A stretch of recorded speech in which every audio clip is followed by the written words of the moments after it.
वाहिगुरु जी का खालसा वाहिगुरु जी की फतेह।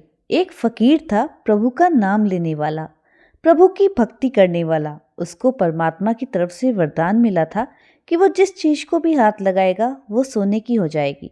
उसकी प्रसिद्धि दूर दूर तक फैल गई। लोगों को पता लगा कि हाँ, एक फकीर है, वो जिस चीज को भी हाथ लगाता है वो सोने की बन जाती है।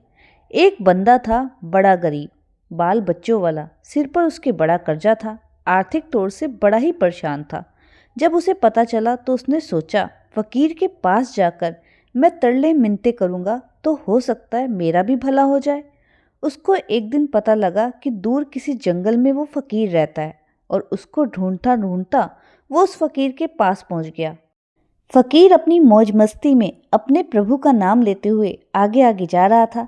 जब फकीर को ये एहसास हुआ कि उसके पीछे कोई आ रहा है तो वो फकीर रुका। उसने देखा कि पीछे कोई आदमी है। उस फकीर ने उस आदमी से पूछा, हाँ भाई, सब ठीक ठाक है? तो वो आदमी फकीर के पैरों में गिर गया। उसने रो रो कर अपनी सारी बात फकीर को सुनाई कि कोई रोजगार का साधन नहीं है, कर्जा बहुत है सिर पर, बाल बच्चे वाला हूँ, मेरी कोई मदद करो। फकीर कहता है, ठीक है। वहीं छोटा सा पत्थर पड़ा हुआ था। फकीर ने हाथ में उस पत्थर को लिया और वो पकड़ा तो वो सोने का हो गया। फकीर ने कहा, इसे ले जा, अपना काम बना ले। वो आदमी खुश हो गया। फकीर अपने रास्ते चल पड़ा। थोड़ी देर बाद फकीर को फिर एहसास हुआ कि उसके पीछे फिर कोई आ रहा है। जब उसने पीछे मुड़ के देखा, फिर वही आदमी खड़ा था। फकीर ने फिर उस आदमी से पूछा, क्या हुआ? वो आदमी उस छोटे से पत्थर को हाथ में दिखाते हुए कहता है, महाराज, इससे क्या होगा? इससे तो मेरा कर्जा ही मुश्किल से उतरेगा। आगे भी तो रोजगार करना है, उसके लिए पैसे कम पड़ेंगे, तो आप थोड़ी कृपा और कर दो। तो फकीर बाबा कहते हैं, ठीक है, चल अपनी मर्जी से कोई पत्थर उठा। उस आदमी ने बड़ा सा पत्थर उठा लिया। फिर फकीर ने उस पत्थर को हाथ लगाया और वो पत्थर फिर से सोने का बन गया।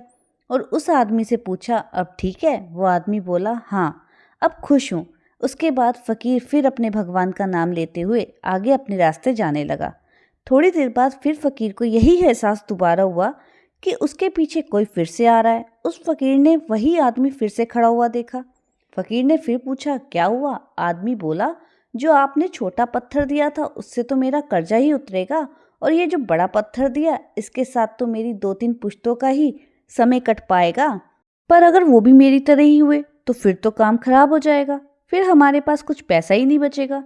फकीर बाबा कहते हैं, फिर तुझे क्या चाहिए? अब वो आदमी कहता है, देखो, आप तो हो जंगलों में रहने वाले फकीर आदमी, तुमको तो किसी चीज़ की ज़रूरत नहीं है। हम तो सामाजिक प्राणी हैं, हमको दुनियादारी में रहना है। पैसा दौलत जितनी भी हो उतनी ही कम है। आप ऐसा करो, जो आपका हाथ है ना, इसी को काट कर मुझे दे दो।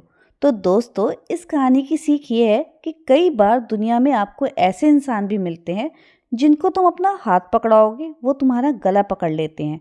बहुत से आपको भी ऐसे मिले होंगे, पर ऐसों से बचकर रहें। वाहिगुरु जी का खालसा वाहिगुरु जी की फतेह।